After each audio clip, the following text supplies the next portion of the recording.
가족들이 퉁명스럽게 대하고 아빠나 오빠에게 체벌을 받는 날이 많다고 힘들어합니다.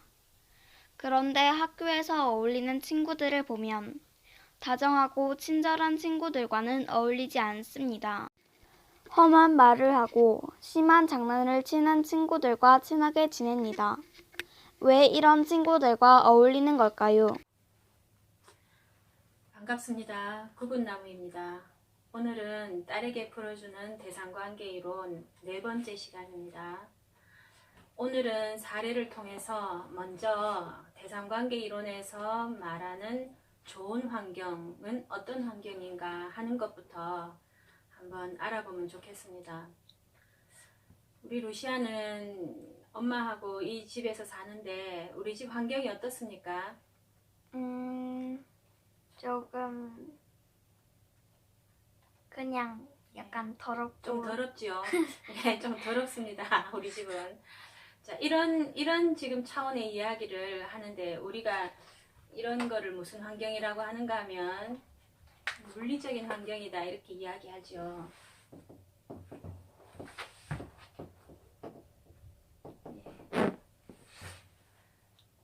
물리적인 환경은 굉장히 중요합니다. 그런데 이제 대상관계 이론에서 주로 다루는 환경은 이런 물리적인 환경보다는 심리적인 환경입니다. 한 공간에 공동체를 이루면서 함께 살아가는 사람들의 마음이 모여서 이런 환경을 구성하게 됩니다. 대상관계 이론에서는 그 환경 안에서, 심리적 환경 안에서 가장 주축, 중심이 되는 기둥이라고 할 수 있겠죠. 기둥이 되는 존재를 대상이라고 이야기합니다. 그래서 지금까지 그 멜라니 클라인이 주로 이야기했던 투사적 동일시, 그리고 이런 투사를 받아주는, 그 담아주는 어머니, 비온이 말하는 그 담아주는 하나의 그릇, 담아주는 용기로서의 그런 어머니 존재를 주로 이야기를 했습니다. 그리고 지난 시간에는 그 투사적 동일시는 분열이라는 기제와 함께 재휴해서 작동한다, 그런 이야기를 했습니다. 오늘 이 심리적인 환경 이야기를 하면서 우리가 새롭게 좀 생각해 봐야 될 이론가는 위니캇이라는 이론가입니다. 이분은 소아과에서 근무를 오래 하시다가 나중에 정신분석을 하신 분인데, 이분은 아기들을 많이 봤기 때문에 인간의 그 생애 초기에 인간은 혼자서 존재할 수 없다라는 생각을 하게 되었습니다. 그래서 이분이 한 아주 유명한 말 중에 어떤 말이 있는가 하면 그냥 아기는 없다, 이런 말을 남겼습니다. 제가 한번 적어 보겠습니다.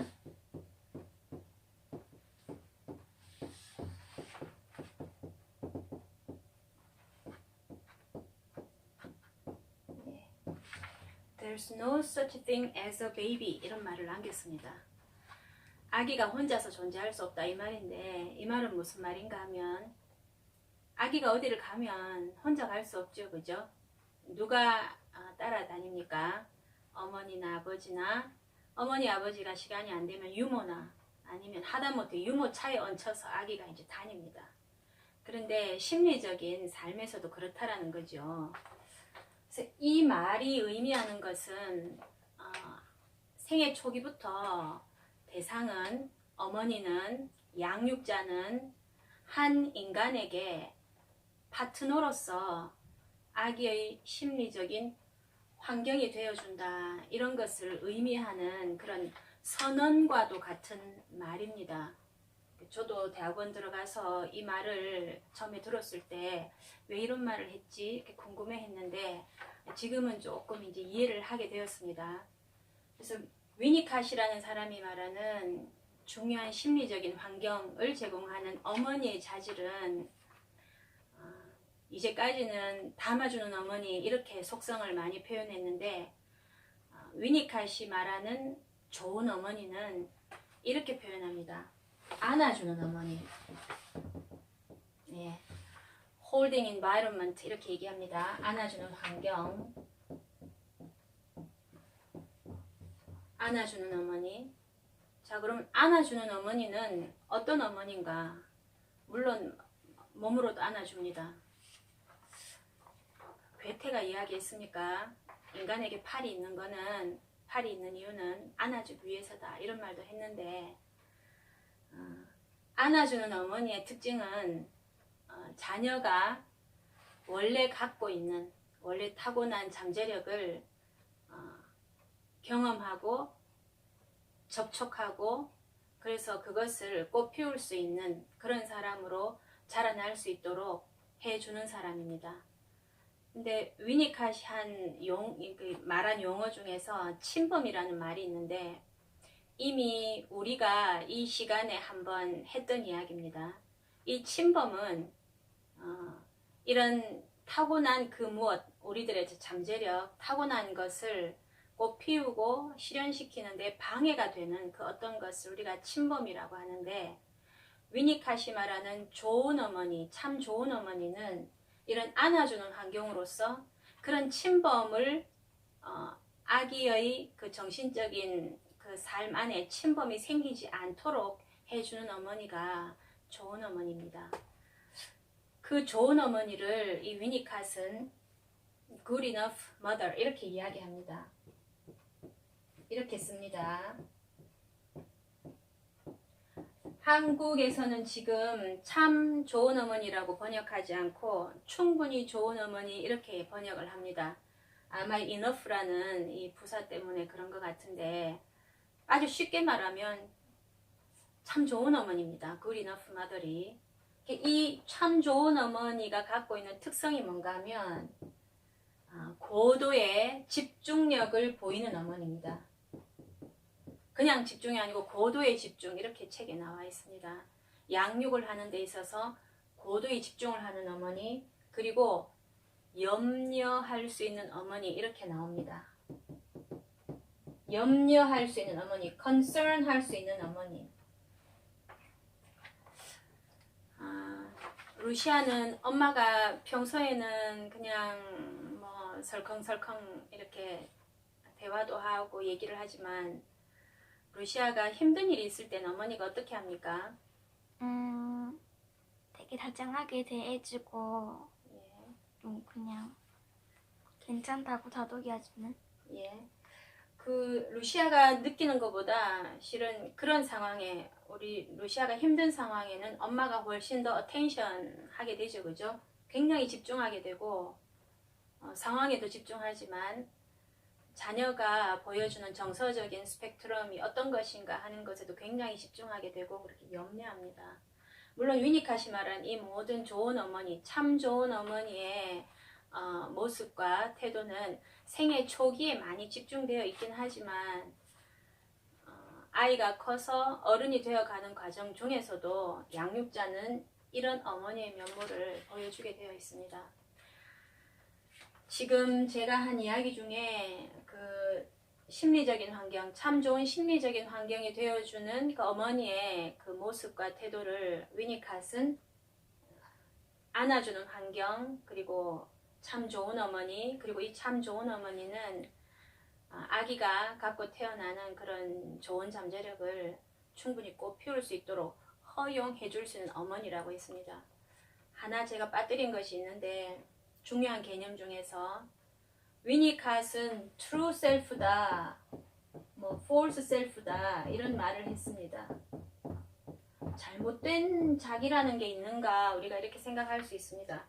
이거는 뭐 잘되고 잘못되고가 아니고, 아까 제가 말씀드린 대로 원래 갖고 태어나는 그런 잠재력, 있는 그대로의 어떤 사람의 기질이나 천성이나 그런 강점을 그대로 이제 이렇게 true self라고 표현을 하고, 이 true self를 꽃 피우는 것을 방해하는 지속적인 침범의 결과로 나타나는 방어적인 자기의 모습을 false self라고 이제 위니캇은 이야기합니다. 그래서 이런 개념들을 들어서 참 좋은 환경, 참 좋은 심리적인 환경은 어떻게 우리가 구성된다라고 할 수 있는가 하는 것에 대해서 제가 잠시 설명을 드렸습니다. 오늘도 지금 코로나 바이러스 때문에 우리가 아무데도 못 나가고 아무데도 못 나가는 건 아니지만 하여튼 가급적 집에 머무르고 있는데 집에 있으면서 자녀와 어머니가 굉장히 독특한 경험을 합니다. 하나 되는 경험을 주로 하죠. 그런데 아기가 정말 작은 아기일 때는 더 합니다. 하나 될 수 있는 그런 기회가 굉장히 많아요. 안아줄 때도 우리가 하나 될 수 있고 심리적으로도 그렇습니다. 근데 위니캇이라는 이 이론가는 어떤 멋진 말을 했는가 하면 아기와 양육자가 그 경계가 허물어지면서 하나로 이렇게 융합되는 그런 경험을, 그런 주관적인 경험을 하게 되는데 그런 만족스럽고 그 다음에 만족스럽고 좋은, 이때 말하는 좋다라는 건 정서적으로 좋은 그런 경험을 하는 순간들이 누적될수록 그 아이는 자기 자신의 심리적인 기반, 실존적인 기반을 만들어갈 수 있다, 마련해 갈 수 있다, 이렇게 이야기했습니다.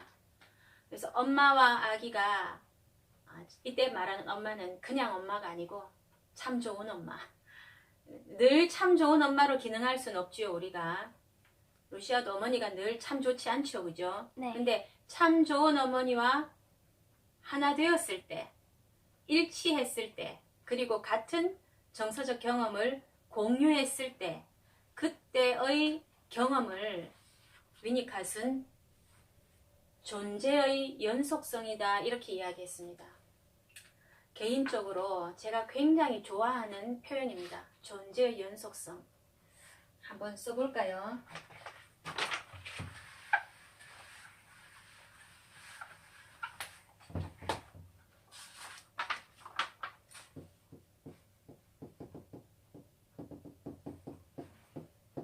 이렇게 씁니다. 존재의 연속성. 이런 존재의 연속성, 이렇게 불리어지는 이런 정서적인 경험을 지속적으로 하면서 인간은 자기 실존의 중심을 다져간다, 이렇게 이제 이야기를 합니다.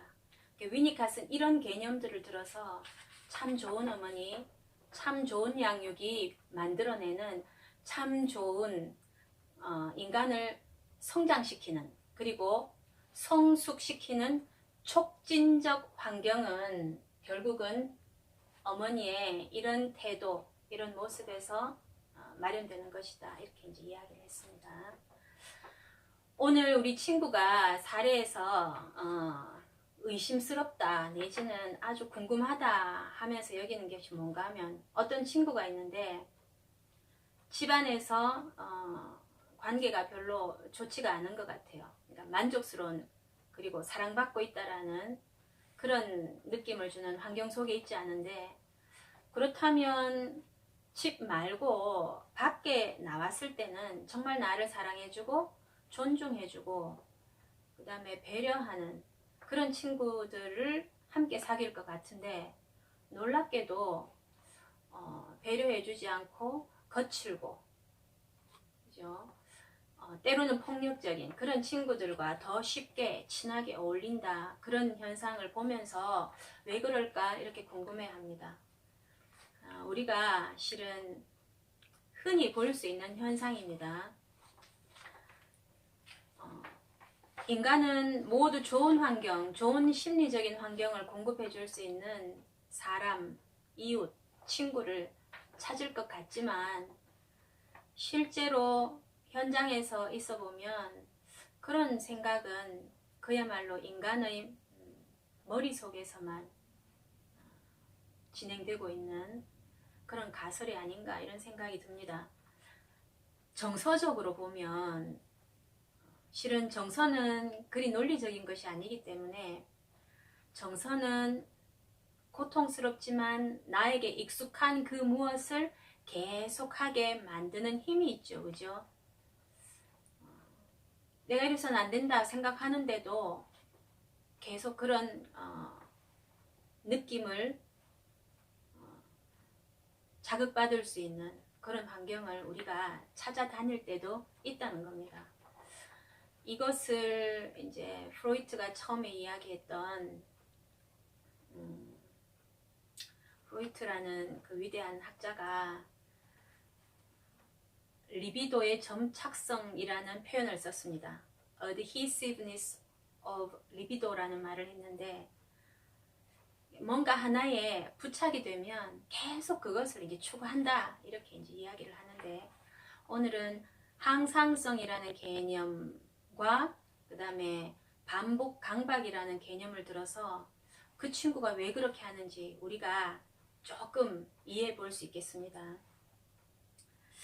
루시아는 작년 여름에 엄마하고 빙수 먹으러 갔던 적 있죠? 네. 예. 근데 빙수 계속 먹고 있으면 희한하게도 좀 추워져요. 그죠? 네. 더워서 갔는데 그 카페 에어컨도 돌아가고 하니까 몸이 추워지죠. 몸이 추워지면 원래 몸은 36.5도를 유지해야 되는데, 뭔가 밖에서 차가운 빙수와 같은 새로운 변화, 새로운 자극이 들어오면 몸은 어떻게 합니까? 열을 올리려. 예, 최선을 다해서 열을 올리려고 하죠. 왜냐하면 이전에 이 인체가 아주 익숙해 있던 어떤 내적인 환경을 그대로 유지해야 되기 때문입니다. 그런데 항상성이란 말 자체도 이렇게 써 볼 수 있습니다.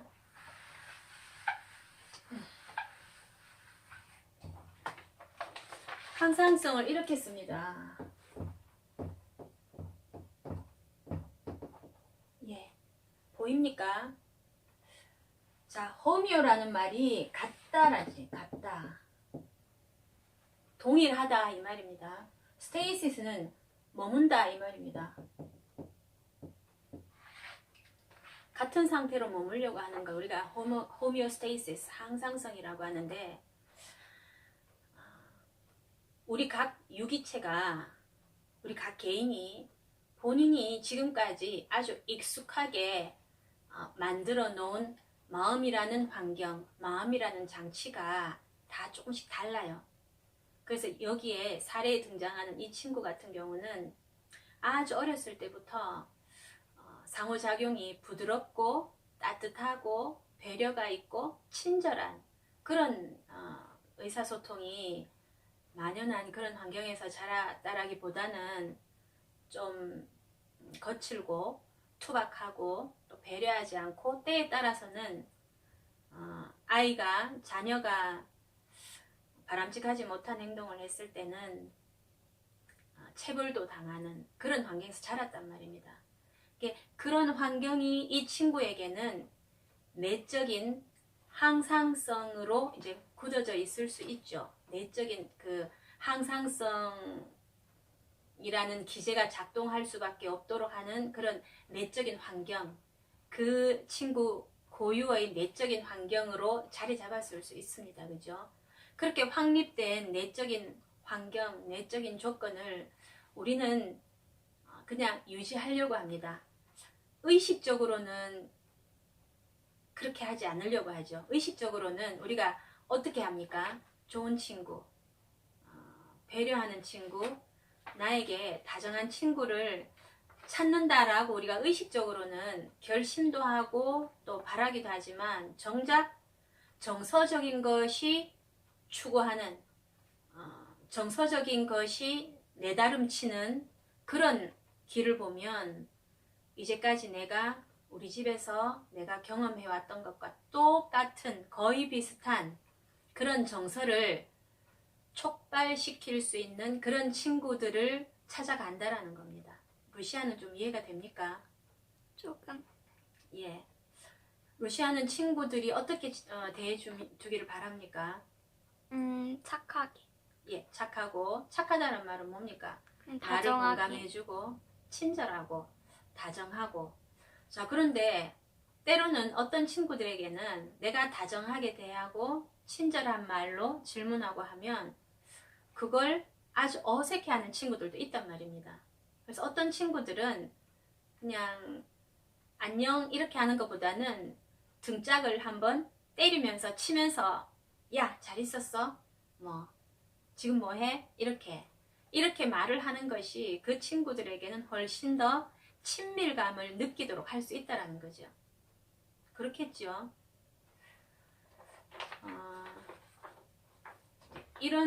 이런 상황에 대해서는 어른이나 아이나 사회생활을 하면서 우리가 많이 이제 느낍니다. 각자 우리에게 아주 익숙한 어떤 정서적인 결합가를 가지는 그런 행동, 상황을 지속적으로 우리가 찾아가고 유발시키고 그리고 초래하는 그런 상황들을 우리가 심심찮게 볼 수 있습니다. 그죠?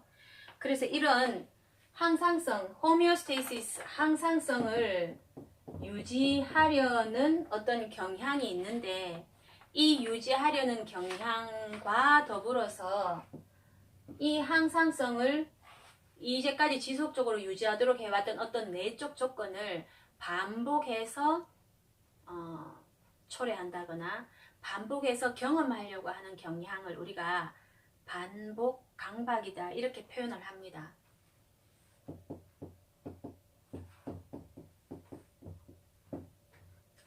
루시아는 이 말 들으니까 느낌이 좋아요, 안 좋아요? 반복 강박. 안 좋아요. 안 좋죠? 예, 저도 좋지 않습니다. 저도 좋지 않은데 이 용어로 아주 극단적으로 이런 현상들을 설명해낼 수 있지 않을까 싶어서 이 말을 한번 적어본 겁니다.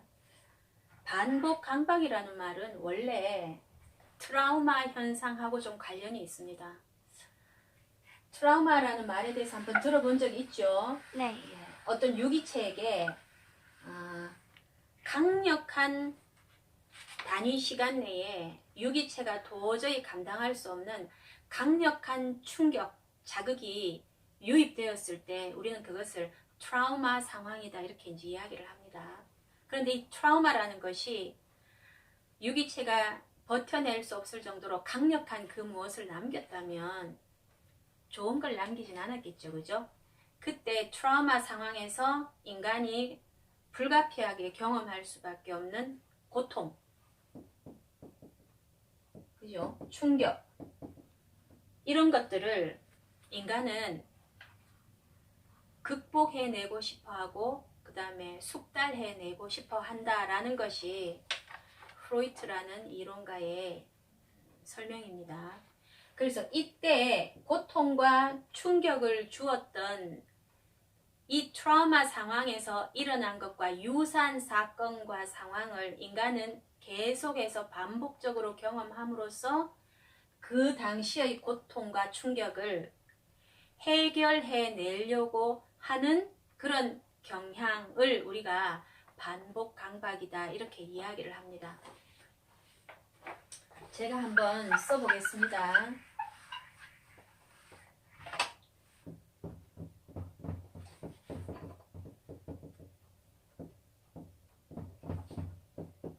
예, 이 반복한다라는 말이고요. 네, 반복해서 compulsion, 어떤 것을 어떤 행위를 수행해내는 것을 반복 강박이라고 하는데, 요 가만히 보면 요 말 자체가 pulse라는 말 자체가 어떤 힘이 한꺼번에 이렇게 팍 솟아오를 때 우리가 pulse라고 얘기합니다. 그죠? 이 강박이라는 말에는 compulsion 말고 obsession이라는 말도 있는데, obsession은 생각을 반복하는 것이고 compulsion은 어떤 행동을 이제 반복하는 겁니다. 두 가지가 완전히 또 따로따로인가 생각하면 또 그렇진 않아요. 동일한 생각을 하기 때문에 동일한 행동을 반복할 수도 있는 거기 때문에 어쨌거나 강박이라는 말에는 이런 행동을 계속해서 반복한다라는 뜻이 있고, 아까 그 친구 같은 경우는 어릴 때부터 자기에게 고통스러웠지만 혹은 불편했지만 아주 익숙한 환경을 계속해서 재현해내려는 경향을 학교에서 친구들과의 관계를 통해서 보여주고 있는 겁니다. 실은 그 원래의 목적은 뭐라고요? 그런 상황이 주는 무엇? 고통과 충격을 이겨내고 해결해내고 숙달해내려는 그런 의도에서 시작되는 행동입니다. 반복 강박이. 아주 극단적으로 옛날에 세계 대전이 터졌을 때 많은 병사들이 그 전쟁에서의 경험이 굉장히 이제 고통스러운 아주 극심한 고통을 주는 그런 사건 상황이었는데도 꿈속에서 계속해서 그 상황을 꿈으로 재현해내니까 그런 현상에 대해서 많은 학자들이 호기심을 가졌죠. 쾌락 원칙이라는 것이 있는데 프로이트라는 분이 말씀을 하신 그 쾌락 원칙에 따르면 인간에게 고통을 주는 그런 행위나 생각은 안 하는 것이 맞는데 계속 그런 힘든 일을 스스로가 재현해냈을 때 거기에 그 질문에 대한 대답으로 나온 것이 바로 반복 강박 현상이었습니다. 반복 강박 현상. 물론 이런 설명은 전통 정신분석 이론에서 말하는 것이고요. 대상관계 이론이나 아니면 또 대인관계 이론이나 이런 후기의 이론들로 들어오면 우리에게 아주 익숙한 역동을 우리는 재현해낸다. 그런 현상이 우리에게 있다라는 것을 설명할 때 이런 반복 강박이라는 이야기를 하기도 합니다. 콕 집어서 아주 제가 단순하게 얘기하면 어린 시절부터 나쁜 대상에게 익숙해 있던 사람은 그 어린 시절을 벗어나서도 자라서 어른이 되는 과정 그리고 어른이 되어서도 좋은 대상이 아니라 어떤 대상을 찾는다고요? 나쁜 대상을 찾는다는 말입니다. 그런데 이때 나쁜 대상은 밖에 있는 실제적인 객관적인 나쁜 대상이 아니라 우리 마음 안에 있는 표상의 세계에 있는 나쁜 대상, 내면화되어 있던 나쁜 대상을 밖에서도 찾는 거죠. 물론 이런 나쁜 대상을 찾아가는 그 과정 중에 나오는 것이 결국은 뭐겠습니까?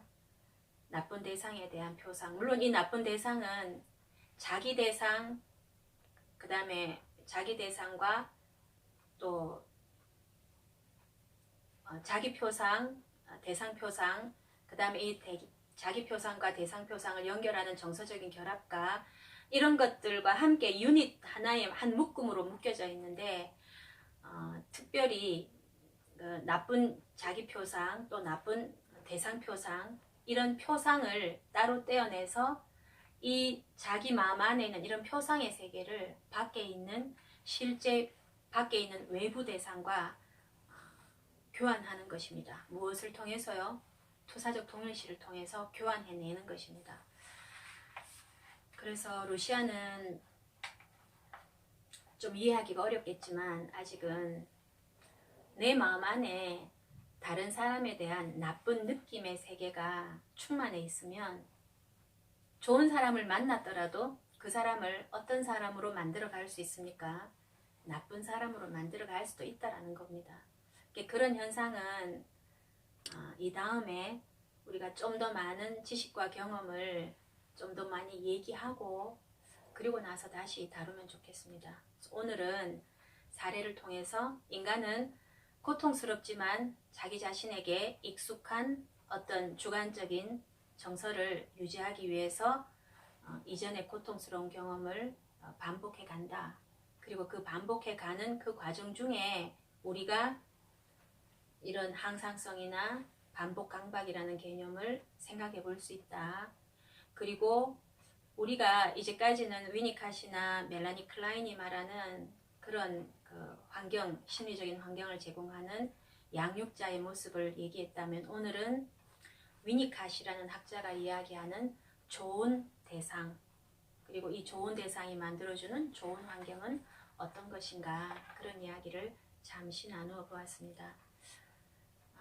다음 시간에 또 만나겠습니다. 감사합니다.